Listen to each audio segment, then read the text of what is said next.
Hello guys, welcome back to my channel. और मैं आज ये नहीं कहूँगा कि मेरी आज की वीडियो बहुत ज़्यादा मज़ेदार होने वाली है या कैसी होने वाली है। आज बस मैं अपनी जो दिल की बात है वो आप सब लोगों से करना चाहता हूँ, क्योंकि बहुत सारे लोग पूछते थे मुझे, कमेंट मैंने पढ़े कि आप इतने बदले बदले क्यों हुए, ये हेयर कट क्यों कराया, आपकी मम्मी का क्या हुआ, कैसे हुआ। सो आप लोगों को याद होगा कि मैंने जब वो फर्स्ट कार ली थी, जो मैंने क्रेटा ली थी, जो अभी मेरे पास है, उस टाइम मेरे ब्लॉग में पापा थे, भाई भाई नहीं था, भाई इंदौर था, और सारे दोस्त थे, बस मम्मी नहीं दिखी थी उस ब्लॉग। मतलब आज तक मेरे ब्लॉग में मम्मी कभी नहीं दिखी। ऐसा करता हूँ, पूरा स्टार्टिंग सुनाता हूँ आपको, थोड़ा मतलब आपको अभी कहानी समझ नहीं आएगी। बस ये आप लोगों से मैं रिक्वेस्ट करता हूँ कि आप और वीडियो देखो ना देखो, ये वीडियो पूरी देख कर जाना, क्योंकि हो सकता है आपको अभी समझ ना आए, पर ये पूरी वीडियो जो देख लेगा ना इसको, वो आप समझ जाओगे कि मैं क्या दर्द या क्या चीज़ आपको बताना चाहता हूँ, या क्या मैं लर्निंग देना चाहता हूँ आपको, मतलब इस वीडियो से। सो स्टार्टिंग से बताता हूँ। जब बहुत छोटे थे, जब से मम्मी पापा की थोड़ी फाइनेंशियल कंडीशन इतनी कोई खास अच्छी है नहीं, मतलब उस टाइम पे तो अच्छी नहीं थी। तो जैसे तैसे उनने जितना हो सकता था उनने कभी, मतलब मुझे इतना पता है कि ना मेरे पापा ने आज तक मतलब खुद के ऊपर कोई एक्सपेंस करा, ना मम्मी ने खुद के ऊपर, अगर उनको मन करता था कभी साड़ी लेने का या ज्वेलरी लेने का, तो इतना पैसा था ही नहीं। मतलब कि क्योंकि हम लोगों पे थोड़ा बहुत जो स्कूल का थोड़ा बहुत जो फीस होती है उसको भरना ही बहुत मुश्किल होता था। तो जैसे तैसे करके वो चीज़ें करते थे, तो उनके हमेशा ख्वाहिश रहती थी कि हम भी कुछ लें, बट वो होता है ना, हर माँ बाप अपने बच्चे के लिए ख्वाहिशें अपनी कुर्बान कर देते हैं। तो मैं हमेशा से देखता था, हमेशा सोचता था बड़े होके कुछ करूँगा, मतलब उनकी हर चीज़ विश पूरी करूँगा, ये करूँगा वो करूँगा, जो हर इंसान का होता है। तो फिर जैसे तैसे चीज़ें थोड़ा बहुत नॉर्मल होना स्टार्ट हुई, तो फिर बड़ा हो गया, मैं दिल्ली आ गया पढ़ने के लिए। और मुझे याद है कि मतलब इतनी ज़्यादा फाइनेंशियल कंडीशन अच्छी नहीं थी कि मुझे सिर्फ मुझे याद है, मेरे को पहले साल हर मंथ 6,000 रुपये मिलते थे, जिसमें मैं 2,000 रुपये के रूम में रहता था, एक छोटा सा रूम था, और 2-3 हज़ार खाने का, 1,000 रुपये ट्रैवल का, मतलब जो भी मिलता था। क्योंकि मैं भी ऐसा बंदा हूँ कि मतलब मुझे पता है कंडीशन क्या है, तो ऐसे नहीं कि माँ बाप के ऊपर नहीं मुझे पैसा दो या मुझे ये चीज़ ला कर दो या ये। फिर 1 साल बाद मैंने यूट्यूब स्टार्ट कर दिया, फिर धीरे धीरे धीरे यूट्यूब करे और सारी चीज़ें करी, तो फिर धीरे धीरे नाम हुआ, पैसा आया, सब आया, तो सब कुछ बहुत अच्छा चल रहा था। और आपको अब स्टोरी स्टार्ट होती है, क्योंकि सब कुछ बहुत अच्छा चल रहा था। क्योंकि ये वाली जो फैमिली वाली और स्टोरी है ना, जो ये फाइनेंशियल करनी, ये कभी किसी और वीडियो में बताऊँगा, पर अब एक्चुअल स्टोरी होती है कि लाइफ बहुत सॉर्टेड चल रही थी, फैमिली बहुत खुश थी, मैं बहुत अच्छा काम कर रहा था, भाई अपनी अच्छी जॉब करता था, सब कुछ बहुत सेटल चल रहा था। तो ये बात है 2021 की, 2021 की, हाँ। जब मम्मी को हमने एम्स हॉस्पिटल में दिखाया दिल्ली में, तो वहाँ पर रिपोर्ट आई कि मम्मी को कैंसर है। तो कम से कम 5-10 दिन तक तो समझ ही नहीं आया कि कैसे, क्योंकि कैंसर का मतलब जब भी आज तक हमने यही सुना है कि सिगरेट पीता, दारू पीता है, किसी चीज़ से कैंसर होता है, तो वो चीज़ तो कुछ थी नहीं। तो फिर समझ नहीं आया क्या हुआ। फिर जैसे तैसे हमने ट्रीटमेंट स्टार्ट करा, सब कुछ ट्राई करा जो कर, क्योंकि और इस बात की मुझे खुशी है कि जब मैं बहुत फाइनेंशियली बहुत स्टेबल था, मतलब मैं कि हाँ कि मैं खर्च कर सकता हूँ पैसा, कि जो भी है, तो हमने बहुत ट्राई करा। 1-1.5 साल तक चलता रहा ये सब चीज़ें, मतलब 1-1.5 साल तक ये ट्रीटमेंट चला, और एक ऑपरेशन भी हुआ जो कि जून जुलाई में हुआ था। और हाँ, आपको बताता हूँ, जनवरी में ये मम्मी का कैंसर डायग्नोस्ट हुआ, तो उसके बाद हमने फरवरी में हमें गाड़ी लेनी थी। तो बहुत सारे लोगों ने कहा गाड़ी मत लो, क्या करना है। तो मेरा ये था कि गाड़ी तो मुझे लेनी है, क्योंकि ज़रूरत भी है घर पे गाड़ी की, क्योंकि मम्मी को इधर उधर ले जाने के लिए। और मैं चाहता हूँ कि मम्मी खुशियाँ देखें, कम से कम कि कुछ हो रहा है एटलीस्ट। तो फर्स्ट ब्लॉग में भी उनकी बहुत तबीयत ख़राब थी, जब उनका ट्रीटमेंट चला था, तो जो मैंने कार वाला वीडियो डाला था उसमें भी उनकी बहुत तबीयत ख़राब थी। जब भी मैंने आप सब लोगों को बोला था कि मेरा हमेशा से सपना है कि मम्मी जल्दी से ठीक हो जाए, तो मैं उनको घुमाऊँगा। फिर वो मतलब ठीक नहीं हो रही थी, तो चल रहा था, पर उस गाड़ी में बैठी हैं वो, पर कभी घूमने के पर्पज़ से नहीं बैठी, सिर्फ इस ट्रैवल में कि यहाँ से ट्रीटमेंट कराने वहाँ जा रहे हैं, वहाँ से यहाँ जा रहे हैं, इसमें। फिर उसके बाद मैंने सेकंड गाड़ी ली। तब भी मैंने सोचा कि मम्मी को दिखाऊं, बट उनकी तब भी बहुत ज़्यादा हालत ख़राब थी, बहुत ज़्यादा हालत ख़राब थी। कैंसर में ऐसा होता है कि आपको बाल झड़ जाते हैं, आपको बहुत दर्द होता है, बहुत गर्मी लगती है और आप बहुत चिड़चिड़े हो जाते हो, और मतलब आप इमेजिन नहीं कर सकते इतना दर्द होता है। जिसको मतलब जिसकी फैमिली में ये हुआ उनको पता होगा कि कैंसर क्या बीमारी, मतलब किस टाइप की। क्योंकि पापा इतनी मेहनत कर रहे हैं कि पूरे दिन रात लगे रहते थे कि रात भर दर्द हो रहा है, रात भर जागे हैं। भाई भी पूरे दिन टेंशन में रहता था, क्या कैसे क्या करें, पूरा ट्राई कर रहे थे बट कुछ हो नहीं रहा था। मतलब थोड़ा लगता था कि कुछ ये सही हो रहा है, फिर एक दो महीने बाद फिर और तबीयत खराब हो जाती थी। तो उसके बाद हुआ क्या, फिर 2022 में जब 2022 में जनवरी में तो मम्मी की बहुत ज़्यादा तबीयत खराब होने लगी। तो आप लोगों को याद होगा मैंने लास्ट ब्लॉग दिसंबर में डाला है। मतलब इससे पहले जो ब्लॉग्स थे ना, मतलब जो 7 महीने का आप लोग कहते थे ना, जो 7 महीने से हमने वीडियोस क्यों नहीं डाली, 7-8 महीने से वीडियोस क्यों नहीं डाली, आप गंजे क्यों हो गए थे और आप वीडियो क्यों नहीं बनाते। तो जनवरी में उनकी बहुत ज़्यादा तबीयत ख़राब होने लगी।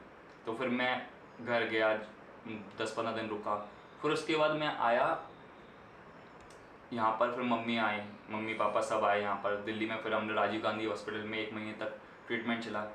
उसके बाद सबसे ज़्यादा दुख तब हुआ जब हम राजीव गांधी वाले डॉक्टर ने ये बोला कि लास्ट स्टेज है और हम कुछ नहीं कर सकते, आप इनको घर ले जाओ, परिवार से मिलाओ, और बस जब तक उन्हें बोला 2-3 महीने।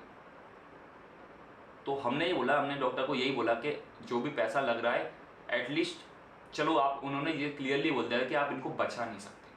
तो हमारा मेन मोटिव यही था कि चलो ठीक है, उस टाइम समझ नहीं आया। फिर उसके बाद हमने सोचा कि हम जो भी अब प्रैक्टिकली सोचते हैं कि बचा नहीं सकते तो एटलीस्ट जब तक है 1 साल 2 साल खींच सकते हैं, और बिना दर्द के चाहिए हमें ये नहीं चाहिए कि उनको इतना दर्द हो रहा। कुछ भी आप ऐसा ट्रीटमेंट कर दो कि ताकि जब तक है जब तक वो दर्द ना हो। पर डॉक्टर का कहना ये था कि दर्द होगा, आप कितना भी कुछ करा लीजिए, उसका दर्द का कोई ऐसा इलाज नहीं है अभी, और आपको बस देखभाल करनी पड़ेगी। हमारा ये था कि कैसे भी दर्द करना है। फिर उसके बाद जब उन मम्मी की वो एक बात बताता हूँ क्योंकि मुझे याद है, क्योंकि आज तक हमने मम्मी को ये नहीं बताया था कि आपकी लास्ट स्टेज आ गई है। मतलब क्योंकि डॉक्टर्स भी उनके सामने बात नहीं करते, अकेले में बात करते हैं। तो मम्मी एक बार जब डॉक्टर ने बोला ना कि कोई चांस नहीं है बचने का, तो उस दिन मैं घर आया था। तो मम्मी मुझसे पूछती कि ऐसे कि यार 1.5-2 साल हो गया यार, मैं ठीक क्यों नहीं हो रही, मतलब मैं ठीक कब हो जाऊंगी। और पहले हमेशा मैं यही बोलता था कि हाँ हो जाओगे ठीक, क्योंकि जब तक डॉक्टर ने ये नहीं बोला था कि बचा नहीं सकते, उन्होंने ये बोला था हाँ ट्राई कर रहे हैं। तो डॉक्टर ने जब मुझे बोला तो मैं उनको जवाब देने के लिए मेरे को ऐसा हुआ कि क्या बोलूँ मैं उनको, मतलब समझ ही नहीं आया कि बोलना क्या है। तो तब बहुत बेकार लगा कि मतलब आपके पास पैसा है, आप सब कुछ कर सकते हो, आप अपनी माँ को नहीं बचा पा रहे। तो उसके बाद ऐसा लगा कि हाँ ठीक है। फिर मैंने ये बोला कि अरे मम्मी टाइम लगता है कुछ चीज़ों में, होता है ये वो, क्योंकि मुझे भी अंदर से पता चल गया था कि कुछ नहीं कर सकते, मतलब कोई चांस ही नहीं है। तो फिर उनका घर जाने का मन होने लगा। तो फिर मुझे भी ऐसा लगा कि मैं ज़बरदस्ती उनको फोर्स तो नहीं कर रहा, कि मतलब ज़बरदस्ती ट्रीटमेंट करा रहा हूँ, बार बार ट्रीटमेंट करवा रहा हूँ उनको, क्योंकि इतने सारे उसमें वो होते हैं, ये वाला ये वो एंडोस्कोप, बहुत सारे ट्रीटमेंट्स होते हैं और रोज़ हम देखते रहते थे ये, उनको इतना दर्द होता था। और एक बात है, आज तक मतलब 1.5-2 साल ट्रीटमेंट चला है, आज तक उन्होंने हार नहीं मानी। वो जितनी उनकी हिम्मत होती थी वो उठती थी, काम कर लेती थी। मैं हमेशा बोलता अब रेस्ट करो, पर वो काम करती थी, ट्राई करती थी जितना हो सके।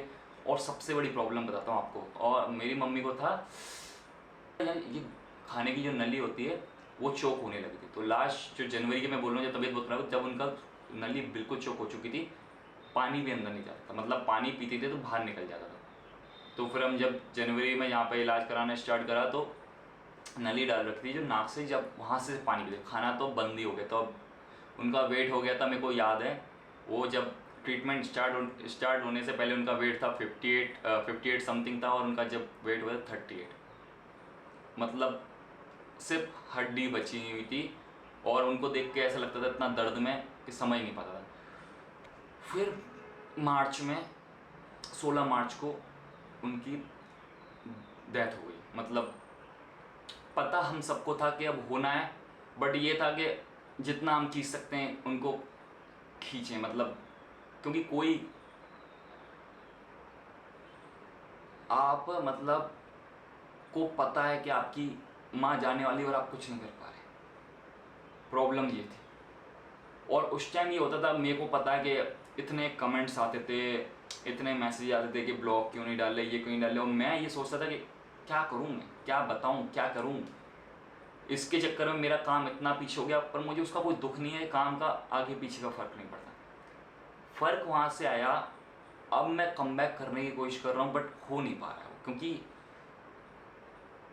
एक्सेप्ट ही नहीं कर पाया मैं वो चीज़ अभी तक।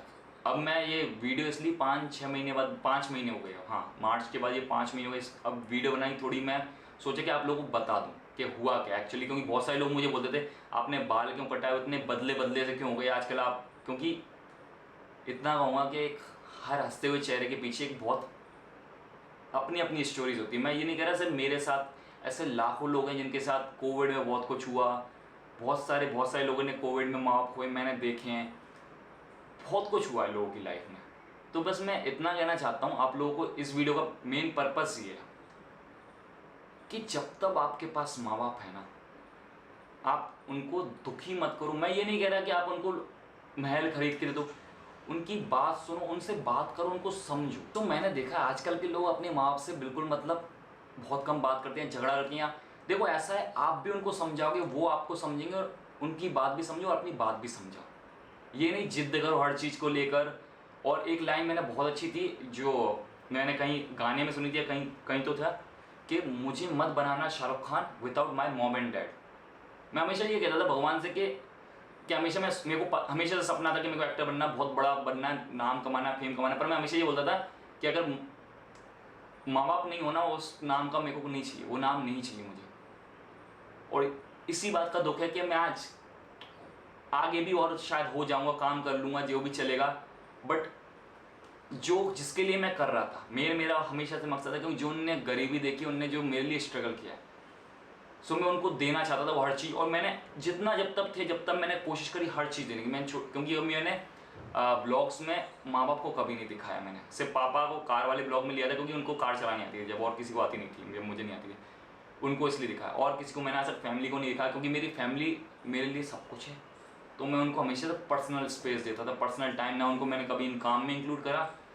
आगे मैंने सोचा था कि हाँ मैं कभी दिखाया करूँगा कि हाँ मेरी फैमिली थी, पर वो कभी हो ही नहीं पाया पॉसिबल, क्योंकि वो बीमारी आ गई 1-2 साल हमारी ज़िंदगी के। और एक बात बोलता हूँ कि एक जो बीमारी होती है ना, एक फैमिली को 10 साल पीछे ले जाती है। इतना मतलब अभी पापा अकेले हो गए हैं।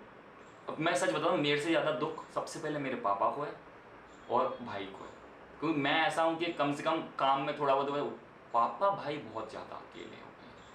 और मुझे हमेशा ये लगता है कि क्या करूँ मैं, समझ नहीं आता कि मतलब, क्योंकि पापा को कोई नई चीज़ों का शौक़ नहीं। मैं हमेशा पूछता हूँ कुछ कहीं चल, आपको ले चलूँ कुछ, उनको शौक़ ही नहीं है किसी चीज़ का। और ऐसी कोई रात नहीं होती जिस रात में मुझे ये ना सोचूं कि ऐसी क्या गलती हुई कि मैं अपनी माँ को नहीं बचा पाया। मैं मानता हूँ मेरी गलती नहीं है, किसी की गलती नहीं है, वो एक नेचर है ऐसा कि ये लाइफ है। किसी का कोविड से होता है, किसी की जो होना होता है, बट ऐसी कोई चीज़ क्यों नहीं बनी कि आज तक कैंसर को अच्छे से आप ट्रीट नहीं कर पा रहे। ऐसे कितने लाखों लोग हैं जो माँ बाप को खो रहे हैं, या बहुत सारी चीज़ें, ट्रीटमेंट क्यों नहीं हो पा रहा ऐसे। सो मेरा यही आप सब लोगों से कहना है कि अपने माँ बाप को खुश रखो जितना हो सकता है, छोटी चीज़ों से, उनसे बात करके। और ये सब है ना जो आजकल चल रहा है, क्योंकि कि दोस्तों में आप, दोस्तों के चक्कर में माँ बाप से लड़ रहे हो, या गर्लफ्रेंड के चक्कर में माँ बाप से लड़ रहे हो, किसी भी चक्कर में आप माँ बाप से लड़ रहे हो, कोई सेंस नहीं है। क्योंकि माँ बाप नहीं है, एक माँ बाप नहीं है जो आपका हमेशा साथ देंगे, कोई नहीं देगा। अगर वो नहीं है ना, आप चाहे कितना ही पैसा कमा लो, चाहे कितने ही आप बड़े बन जाओ, चाहे किसी पोजीशन पहुंच जाओ, आपको वो चीज़ों की खुशी नहीं होगी जब आपके अपने नहीं होंगे। तो मैं वही कहता हूँ आप सब लोगों से कि अब जिसके पास भी हैं, क्योंकि जिसके पास नहीं है उनको ये दुख है, उनको पता है ये चीज़ क्या होती है।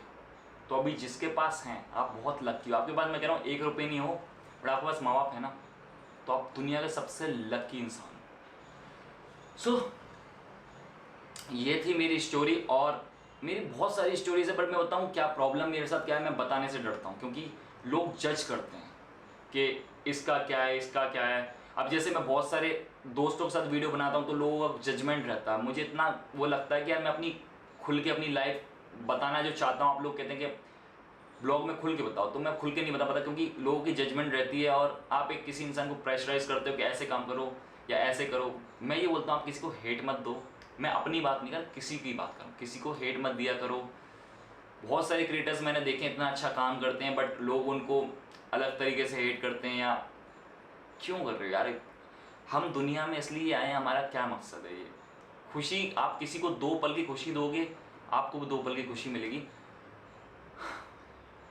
सो बस मेरी वीडियो यहीं पे एंड होती है, और मैं कभी इस बारे में कभी और अगर हुआ तो मैं और पूरा डिटेल में बताऊंगा, पर वर्ड्स नहीं है क्योंकि मैं उसको एक्सप्रेस नहीं कर सकता ये चीज़। और ये वीडियो मैंने कोई मेरा लेना देना नहीं है कि मैं ये नहीं कह रहा आपको लाइक करो कमेंट, मेरे को कोई फ़र्क नहीं पड़ता। बस मैं इतना कहना चाहता हूँ आप सब लोगों से, जब तक आपके माँ बाप है ना आप उनको खुश रखो बस, और कुछ नहीं चाहिए मुझे। क्योंकि अगर मैं ये मानता हूँ कि अगर मुझे पता नहीं कितने लोग देखेंगे, अगर 10 लोग भी इससे अपने माँ बाप के लिए प्रति खुश करने के पीछे उनको कुछ चीज़ें प्रोवाइड करने के लिए अगर हो जाते हैं ऐसे, सो इससे बड़ी बात नहीं होगी। सो ये वीडियो यहीं पे एंड होती है, और जैसा आपको सही लगे आप करना, बस माँ बाप को हमेशा खुश रखना।